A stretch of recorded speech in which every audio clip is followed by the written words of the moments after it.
ndeti biso nde naza boye nga nasambela na Betel naza mondimi ya Betel banda bomwana na nga naokola na Betel. Alors na minute oyo mpona information na bino naopesa bino ke église na biso Betel bandimi baza lisusu te tondaki kosala plainte ti libanda bandimi baza lisusu te bachantre bakimi parce que raison eza nini parce que le pasteur abiza na bango asakana na bango baobanga basecret na bango ebima baprotocole memo la minute oyo naosa bino sœur Trina elle est enceinte aza na zemi ya nani ana zemi ya Moïse Mbiye. Là je sabino ba information za sérieux okende botuna bandimi nyonso basambela na Betel boyebisa bino.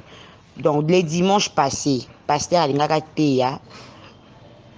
akoki koteya te akovanda église ezalaki vide quand l'église etondaka plein bon église ezalaki vide ya même ya une maman abanda koyena ba jeune fille banota ba talent et tout maman ngo bazaka na mbongo na pana mobali na ye Moïse Mbiye alinga bela bango mwana bango wana Moïse Mbiye abusa na bango abusa na mwana bango nde mama wana bani bazaka 5 filles bakima église baka peso église te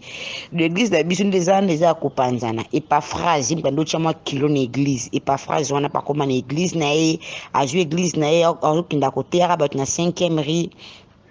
aoluka église mais akenda na restaurant moko du genre restaurant bakenda kokutela akenda koteya bato na 5e rue. Donc c'est vraiment regrettable bapasteur nyonso ya mikolo balongwaka to Moïse Mbiye akomaki pasteur bango tout bakosemoke na pasteur Moïse Mbiye parce que bamonaki kaza mwana mokie il est encore immature bakokaki te kokomisa ye pasteur parce que ye toyebaki ya bande koyemba akombamba moko pasteur. Là je vous dis parce que c'est mon pasteur hein